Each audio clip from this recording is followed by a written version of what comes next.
Welcome to the podcast. We're so glad that you joined us today.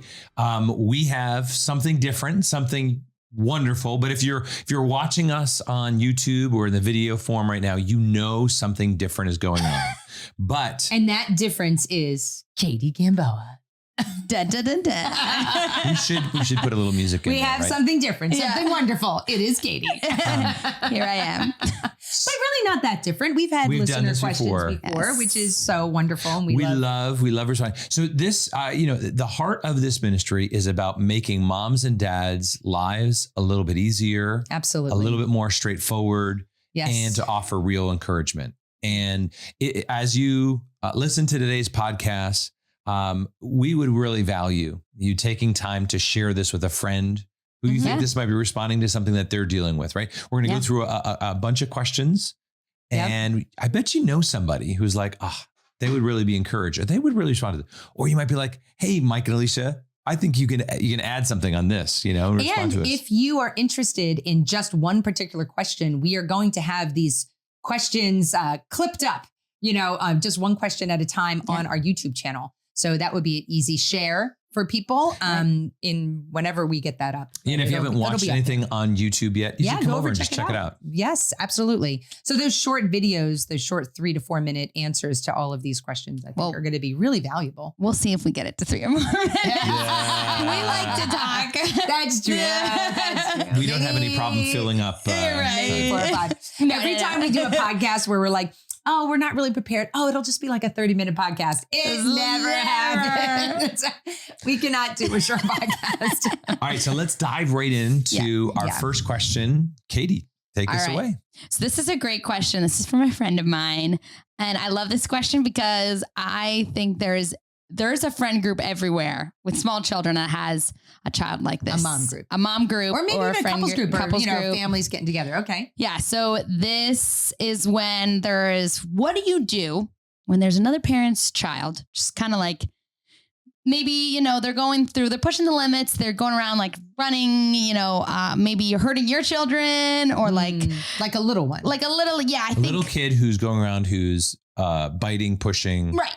A little reckless. Right? Yeah. I think everybody has, especially if you're in the young kid group. And all of you are new parents. Right.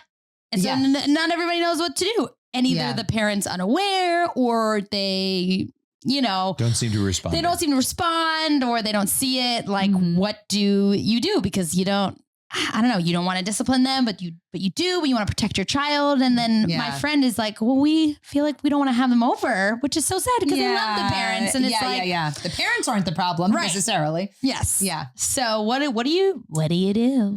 Well, first is this is, it's so important that people ask these kind of questions to be like, am I the only one? Yeah. And the answer That's true. That's a very good point. And we'll probably say this almost on every question. Yeah. We get this question all the time. We've experienced this in our 30 own. years ago, or 29 years ago or whatever, when we're sitting around with little ones. Yes, we would experience the same thing. And so it is very normal. Yeah. It is very natural. And there is normal stuff going on, right? Yeah. Kids don't know how to relate with each other all the time. And there are certain children that are just wired differently and oriented towards stuff. That doesn't mean they're going to become, like if this is your child, don't think they're going to become a axe murderer, just by the fact that they are, pushing kids over or being a little more aggressive. But we do have some ideas for how to respond because the simple point. Because we've thought through this. Yeah. And we've been through this more than once. First thing is that you have to recognize that your job as a parent is to keep your child physically and morally safe. Yeah. And so that's your first obligation. So if your kid is ever in a dangerous moment, you don't have the obligation to fix everyone else's problem, but you do have an obligation to protect your child. This isn't helicopter parenting when your child is, if they're in real danger or going to be hurt, you can scoop them up and move them away, right? So that's, again, that doesn't mean every situation. That doesn't mean all the time. But if you have that natural instinct that you want to safeguard your child, that's okay. Right. Be comfortable with that. However, when it gets to the child, the offending child, right? Right. Let me back up for a second. If it's your child that's doing the pushing and shoving. If your child is the aggressor. Yeah. You also want to safeguard other people, right? There is a reality that is your job. That is your responsibility. Now, kids are kids, but you do your best to make sure your child is not putting some other child in danger. Like if your child is pushing somebody else to say, well, you need to sit next to me, for like a little timeout, you have to stay with me with the adults, for the next 2 minutes, whatever, because you pushed so-and-so or whatever. And you also have to be willing to say that if you do that again, we will have to leave. And I don't mean say that and don't do it. That's right. Yeah, don't just throw that around, because threats. I've seen parents do that and it drives me insane. You actually follow through. You actually, but sometimes it is appropriate to say, you know what, we're just going to have to go because you don't know how to play kindly with other. And it's an inconvenience for you, but that's kind of like the cost sometimes of training your child. So that being said, I 100% correct other people's children if they don't. I absolutely do that. Now, let me do a little caveat. First of all, if I'm in the presence of that child's parents, I would say, or I would pick up my kid, get my child out of the way and say, you know what, I just want you to know Johnny just hit, Claire or whatever. Yeah. And not that's, to let them know that. Yes. Or point that out to them, point it out to the parents. And usually 9 times out of 10, the parents respond. Sometimes they're just very engrossed in conversation and they're not really carefully watching. If the parent is not around, or if the parent doesn't respond, like if the parent would be like, oh, then I would go up to Johnny and be like, you are not allowed to hit. You're not allowed to hit my child. I would do that if you always want to give that parent the opportunity to respond by pointing it out to them. But if they don't, it is not wrong, because in some senses too, I appreciate when other parents will help support me in saying, to my kids, you shouldn't do that. Right. But always deferring to me first, kind of give that parent the opportunity. Yeah. But if they don't, it is not wrong to say, you may not hit. Then the third thing I would say is that I would tell my child, and I have done this, I would tell, if this is an ongoing thing, I would say this to my kids in relation to their siblings, but even in relation to other people, say, if that child comes over to you and pushes you or tries to bite you or whatever, you may push them. You may push them away and then leave, and you come and tell me. But there is a certain aspect of defending yourself that is not a bad thing. I'm not going to say, oh no, you should never push. No, sometimes it is okay to push. Yes. If you're getting bitten by somebody and their teeth are on your arm, push them away. Now, usually you're going to be screaming first, push them away and then come and get me. Yeah. I was going to say, this actually happened last night. I was out with, I was at Cassie's house, and Catalina, my 1.5-year-old, was like strangling Maeve. Like she was on top of her with her arms, because Catalina is like very rough and tumble, like roly-poly girl. And she plays really rough with her 3-year-old cousin and with Mateo. So Maeve wasn't used to, so Maeve was like screaming because Catalina was like, ah! But I told Maeve, I was like, I felt so bad. I told Maeve, I was like, if she does that, she's like, she'll be okay if you just shove her off. Like, if she's hurting you, so and this she's is you not listening, speaking to your niece. I was speaking to my niece, because I was like, this is my daughter. That's right. Well, and I think that's our job as parents is to not only protect our kids, as we said, but also to form them, right? And to teach them, it's not okay that someone's biting you. It is not okay that someone's hurting you. And so by saying that, whether it be our child or someone else's child, we're teaching everybody, this is appropriate behavior. This is inappropriate behavior. Yeah. And then when someone comes to do something for you, I mean, we have created a world where everyone wants to be nice. Yeah. Everyone wants to be, because it's uncomfortable to go to a parent. It's hard. Another mom or dad. You feel the guilt that you might be inflicting or might be causing in this parent. But part of parenting is recognizing that we can't do it alone. Right. And there are moments where we're either blind to it or unaware.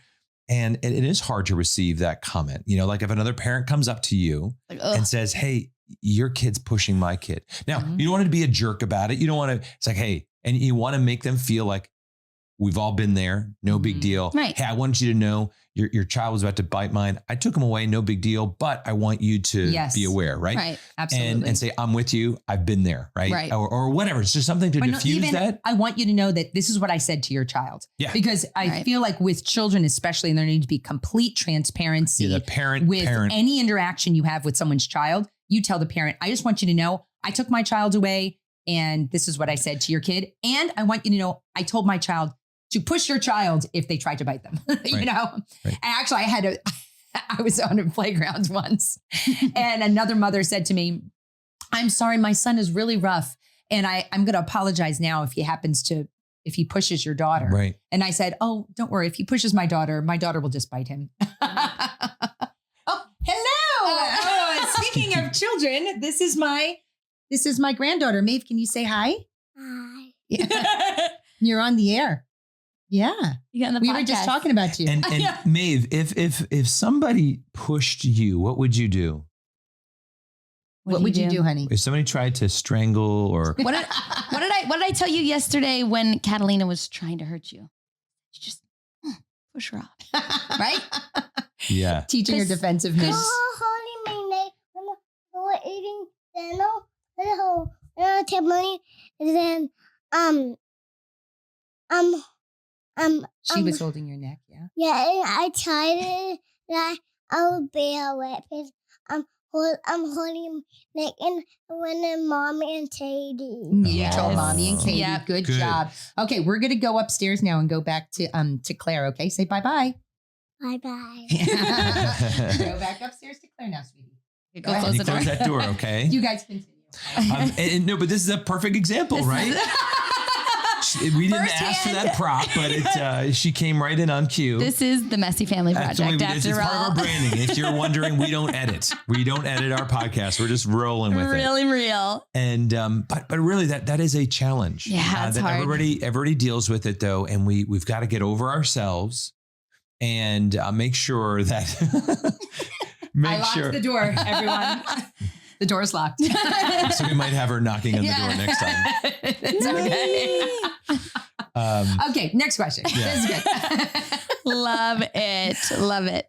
Okay, so, all right, next question. This is proof that we are real life messy family. That's right. Oh, yes. Unplugged. Here Really we go. real. Oh, man. Okay. So, all right. So this is another great question because I know we have a lot of moms that listen to the podcast, but a lot of stay-at-home moms, I imagine too. So this is from a listener. She's talking basically about, of course, she's a stay-at-home mom. She's got, what is it? She looks like, she's got twins. And so she's got like 5 kids. Oh my. And so she loves being at home, loves homeschooling, loves everything she's doing, but she feels sometimes that the scale of parenting and all like the dirty work kind of falls more on her than her husband, whom she loves and she wants to honor him. But she's just like, I start nagging and I just feel like it's all on me and he doesn't notice. He's a great man and whatever, but he doesn't notice but she what feels needs the to be burden. done. She feels the burden's all on her. And I feel like that's a very common I kind of like what we had just said with the last question about that's not unusual. I just am almost laughing just because it's like, of course he doesn't notice. Right. Of course he doesn't. That is so incredibly I resemble normal. that remark. I was wearing my man glasses at the time. And I say that with so much love for all of the dads out there, especially the young dads.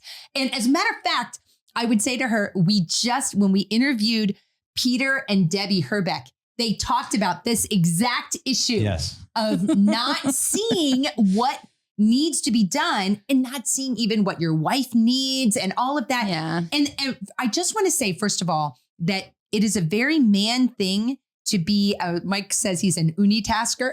Not a multitasker. I'm an unitasker. Unitasker. That singular focus is a real gift. This is why men can drive the car with the screaming children in the back and not be fazed by it and not crash the car, This is why they can, do the job, do some very difficult jobs that can be emotional or taxing because they are just focused, Yeah. But that also leads to not being aware of ignoring the details. everything else around.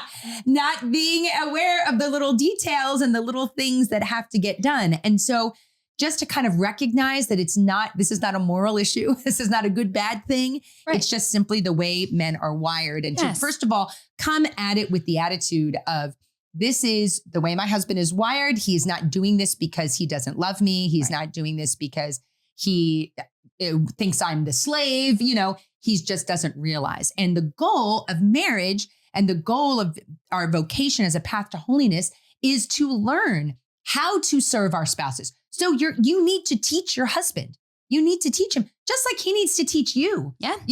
To be more singularly focused in some areas. Like, we learn from each other. But just because of this question, we're just going to focus on the husband learning from the wife, and the wife being a kind and gentle teacher. So that would be the first thing, is just to kind of come at it from the attitude of, and she even says, he's a good man. He just doesn't notice these things. And just to realize this is not a moral failing in him. This is just the way that he is, especially as a young father, because I think she said her oldest is how old? 7. Oh yeah. So that's definitely 5 under 7. Young. I mean, first of all, there's a lot going on. And second of all, just kind of recognize that they're just kind of starting this journey. And the other part of this, or another aspect of this, is that for moms, a lot of your work is hidden, unseen, and sometimes unappreciated.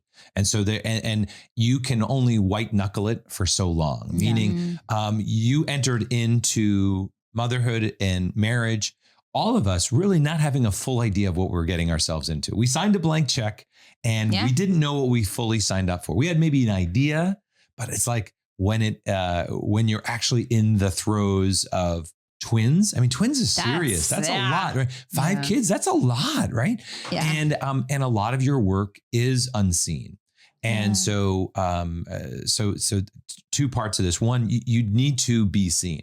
You need to be known. Your struggle can't be alone. And that first is with God. You need to recognize that you are a daughter of God, that your work is worthy. It is good. It is beautiful.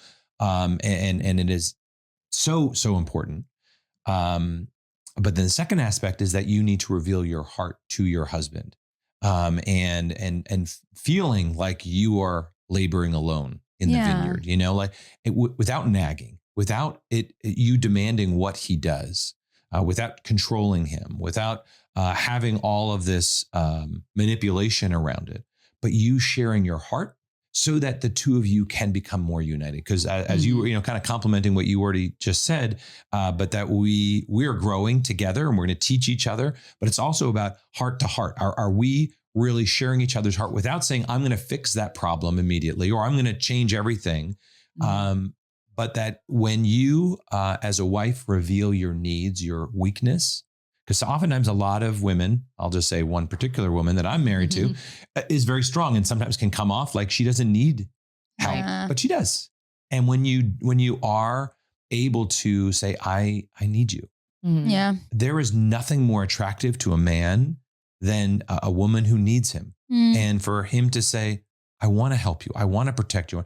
Now, nagging is the exact opposite of that. But sharing your heart and your burden without it in a manipulative way. I think there's a great invitation. There's a difference between saying, take out the trash, or can you please take out the trash, and saying, honey, I need you.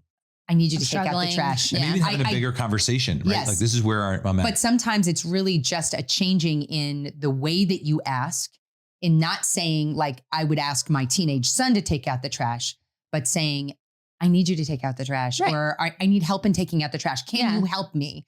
As opposed to do this. Right. And also, I think that wives also have to have a real humility in realizing that taking care of the children is the most important job. Absolutely. But you know what? There's other things that happen in the household that make your household successful. Your husband is going to work. He is earning the money. He is carrying that burden. He is maybe paying the bills. He is taking care of the things in the home. So maybe he's not taking care of the kids and changing the diapers, but why don't you step back and be like, what is my husband doing? Oh, you know what? Number one, carrying the burden for providing, which I don't think most women recognize, because that's not a burden that we carry, but that is a burden. No matter what a husband does for work, there's always that burden there that this is what I should be doing. This is this stress, that's there. But to recognize what he is doing, and maybe you don't need, maybe your husband feels really not good enough to, do whatever with the kids, but maybe there's other things that you're doing that he can take off your plate. Maybe it's making dinner once a night. Maybe it's cleaning up the kitchen every night. Maybe it's playing with the kids, roughhousing, so you can have an hour by yourself every day or whatever it is. Right. But I think the key is really that communication and that vulnerability, but coming at it, recognizing you are not doing this alone. And there are things your husband is doing, especially if you say he's a good man. That means you recognize there are things you do. Articulate those things and begin that conversation by saying, thank you for you're doing this, this, and this. And I want you to know, I appreciate that. And I'm grateful for that. I am just really struggling with this because you know what? Your husband may say, honey, there's nothing else I can do because I'm also being burdened. But then at least you're both being honest with you're both aware that the other person is struggling and you're no longer carrying that burden alone. You're at least sharing it. And that's how you both learn because it's in that sharing, the two of you come to a new place, right? It's where you can unburden, if you will, on some levels. It may not change the work around you, but now you know each other more. But there also is a reality that as a whole, I still wear men glasses, and I can only see so much. And but you're better than you used to be, especially with I'm the better children. Today. But it was less by any nagging or anything that you didn't do that. But I mean, that's not how I got there. I got there because I saw that my job is to be a mutual partner, that we're work together in this, that we are a team. And how do I contribute? It looks differently, right? But I have to contribute at a substantial level. Right. And that's where the two of you grow and the two of you see each other, and you do challenge each other, because there are times where it is, like when I was working out of town, like when I had a job that left me, 2.5 hours away every day. Right. When you were vulnerable and you said, I feel like I'm kind of parenting alone here, that, and it's like, that hurt. Yeah. And there was some guilt. Right. And, but I didn't let it become shame. And I recognized that in your taking that risk and sharing that, it really did challenge me to step up my game. And one little thing too, last little note is that we also have to recognize that men and women in the parenting, in the family realm, it's almost like men are in a marathon and women are in a sprint. And what I mean by that is that your husband, most husbands are going to be working from the time they are 25 to the time they're 65. That's 40 years. It's a long time. You are not going to have toddlers in your house that whole 40 time. years. You won't, like you have little kids for a time. Right. And then it is going to get to the point where those kids grow up and you're going to have, your youngest will be 10. Right. And your life physically will be easier, but your husband is still going to work every day. He's still doing that again and again and again. So just recognize that, let's not have a pity party here, because they're different roles. They're equal, of course, but different. Yeah, exactly. I feel like that's what's in marriage all the time. I'm like, it's different, but we're the same. We're teammates. We're peers. We're on the same level. Absolutely. Yes. So 100% love it. Okay. Next question. Okay. So this question is about, parenting late teens and young adults. Dun, dun, dun. You guys are in this right now, or right? I mean, we will change the names to protect the innocent. Go ahead. Exactly. So, I mean, she talks about like mouthy, like they're being rude, mouthy, or silent treatment. She has some out of college children that are staying with her because, of course, just buying a home and renting right now is insane. No, economics are crazy. Yes. So, I know a lot of people are in that same boat. So just kind of how you do it, how do you navigate with teens and young adults under the same roof? Under the same roof. Yeah. Yeah, because there is, just to put it out there. So for those who aren't necessarily there yet, your kids get to a place where you really enjoy them, but they're also naturally going to become independent. They're naturally going to be doing things their way. And they're naturally accustomed to kind of pushing back on the parents. Yeah. And sometimes that comes across as them completely rejecting us or having some struggles there because they're defining their own path. They're making their own independence. I always feel like one of the most difficult phases, I shouldn't say the most difficult, because there's a lot of difficult phases in parenting. The whole thing. One thing that I have seen again and again is that summer after senior year, when kids are getting ready to go off to college, when they're between high school and college, the way I've seen it again and again with every single one of my kids, it's like they're jerking the chain. They're just like get me out of here. Like they are just like on the cusp of just like getting out. And exactly. They're like, my independence is right there. And it is so difficult because you're still living under my roof. Mm-hmm. I am still paying all of your bills. You are still dependent upon me.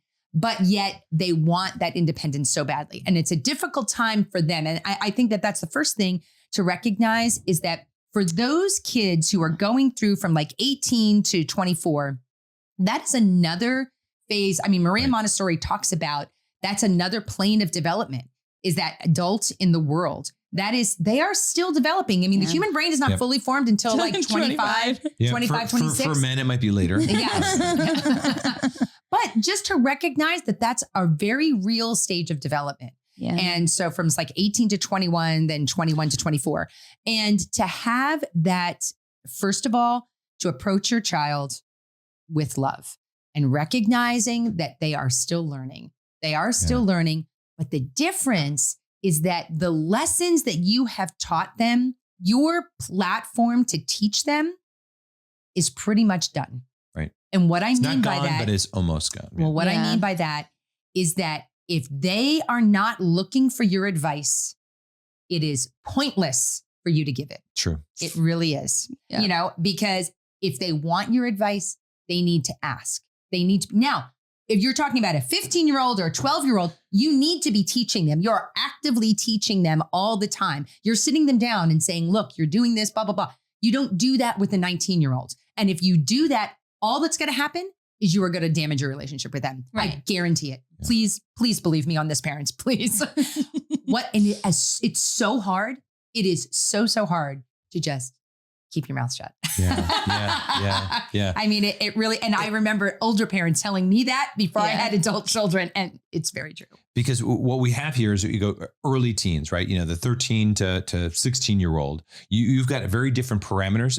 And then at 16 to 18, you should be really transitioning, right? So early time, you're teaching a lot. Right. And you are giving freedom. We always talk about that pendulum, right? Of moving from protecting innocence to building Christian maturity. Because in that early teen years is where you're really pouring in on teaching and forming, and not teaching just intellectually, but in the full sense of that. But really in those mid-teen years, you need to be recognizing my time is limited.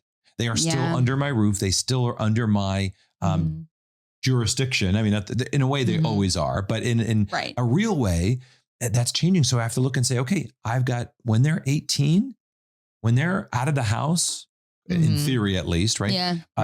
That's when things ought to be substantially different, right? So you're transitioning. It shouldn't be an abrupt departure. It should be you're slowly giving them more responsibilities and more freedom so that but if they don't leave your home, I mean, this is the thing that I would say is that if your kids aren't going off to college, or they're either living at home while they're in college, or they've graduated and they're coming home, which it sounds like that might be the case here, right? Yeah.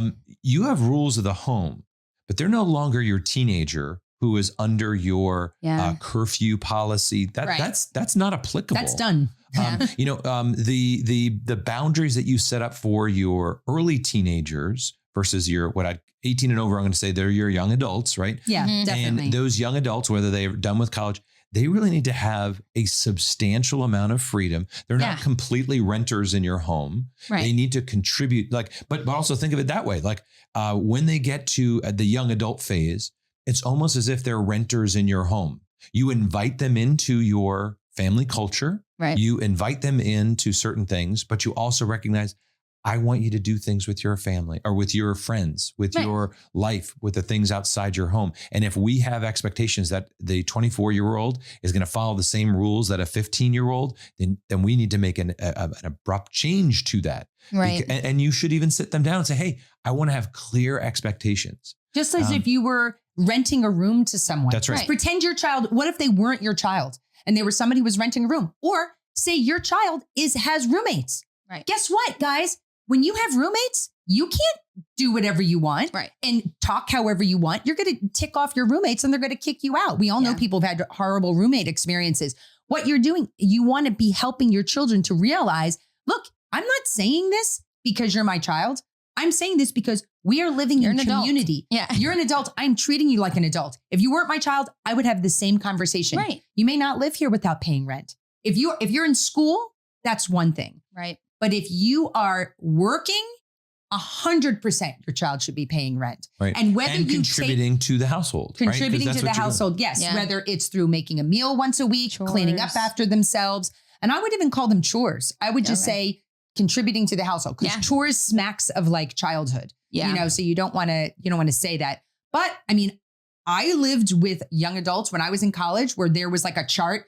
Okay, this person's taking care of the kitchen this day, because everybody had their role, their responsibilities, because everybody had something to do. Yeah, and it's also a great time for you to deepen a relationship with your child in a new way, and not treating them as if they were in high school. Right. And what does that look like? Well, it's going to look a little different depending on your relationship, but use this as an opportunity to deepen that relationship. Say, hey, let's go out and grab a drink. We're going to go to karaoke. Yeah, how about we go to karaoke? Or hey, can we go out to breakfast one morning? You know, but look at this as an occasion to deepen that relationship, because too many of us look at I can't believe they're leaving this stuff around, or they're not doing anything. They're not, like, let's say you have stuff that you would require your young teenagers, those who are under the age of 18. Hey, you're coming to pray with us. You're coming to having dinner with us. Well, what would that translate to a young adult? Well, we'd say, look, we're praying at this time. We're having dinner at this time.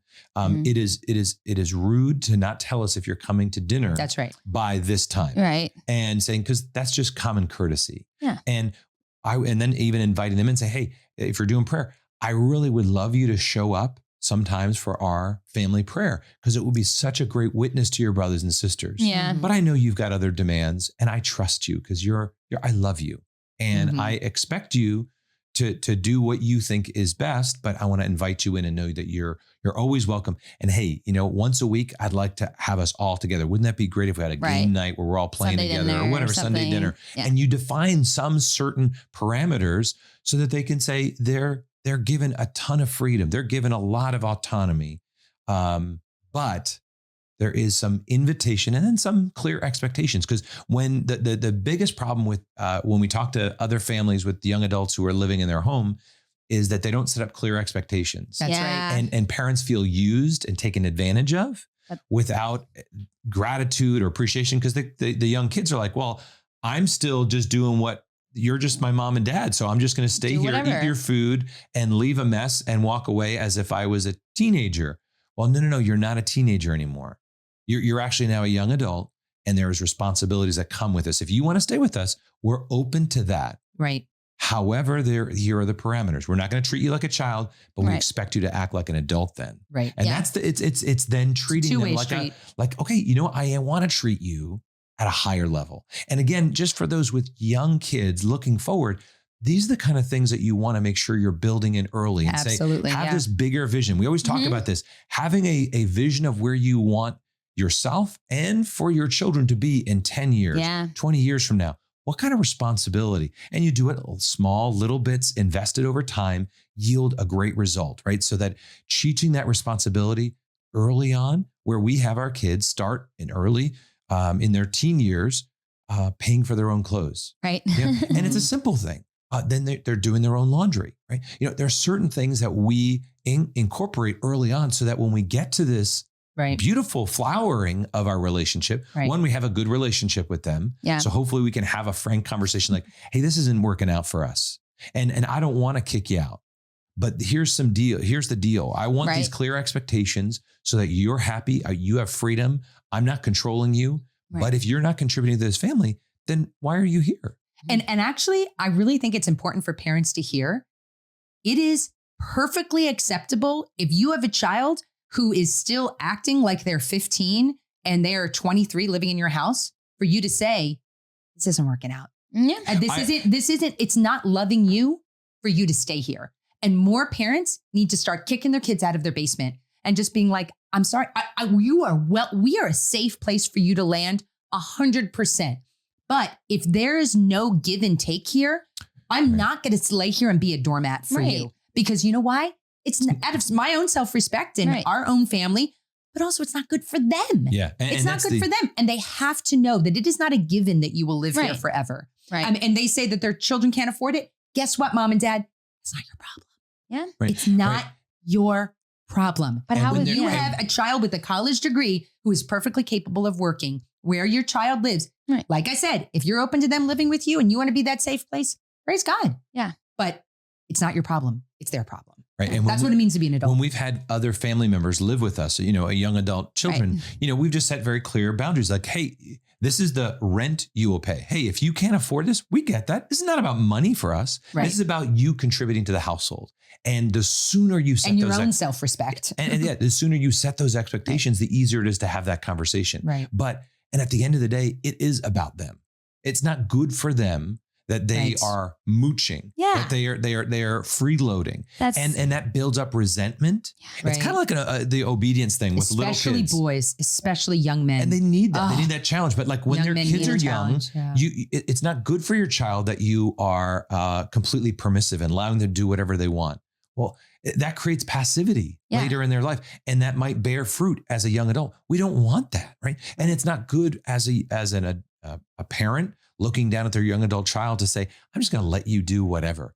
No, that's not appropriate. Now, hey, so you always want to have that safe place for kids to land, but setting those expectations is a good thing so that you don't treat them like a little child. Right. They feel respected, but that this isn't personal from you, mom and dad. Again, as always, you should be so almost like the state trooper, no emotion, delivering discipline, blah, blah. You're not like, I can't believe you're doing this. Don't get mad. Don't get upset. Just put it right out there for your kids and say, hey, this isn't working. I want to find a solution. Let's make it work together. Yeah. And don't expect, and I hate to say this, but I just want to set this expectation too for parents.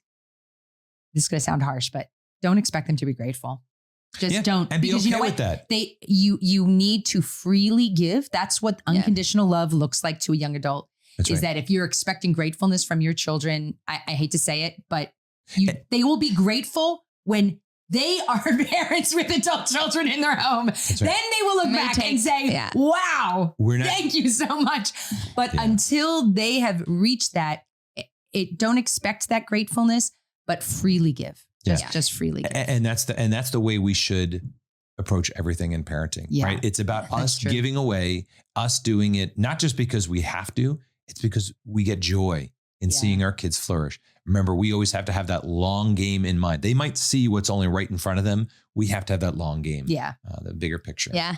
No, I just feel like that's like relationships 101 too. Like what relationship are you going to be like, it's going to be that one-sided that you just mooch off? I'm like, no, like this is growing up is like learning. Yes. When you're a toddler, you have to mooch off of your parents because you literally can't do anything for yourself. But it's like, what adult relationship is one-sided like that? None. Like it's teaching children how to be in a relationship with people. Right. I just feel like. Right. Hey, well, we really hope you enjoyed kind of our responses to these questions. There was actually a number of other questions that we didn't get a chance to get to.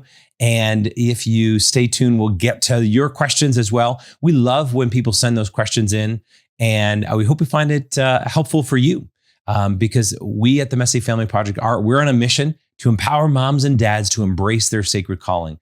And we want to do that through the resources we offer on our website, the events and opportunities that we give.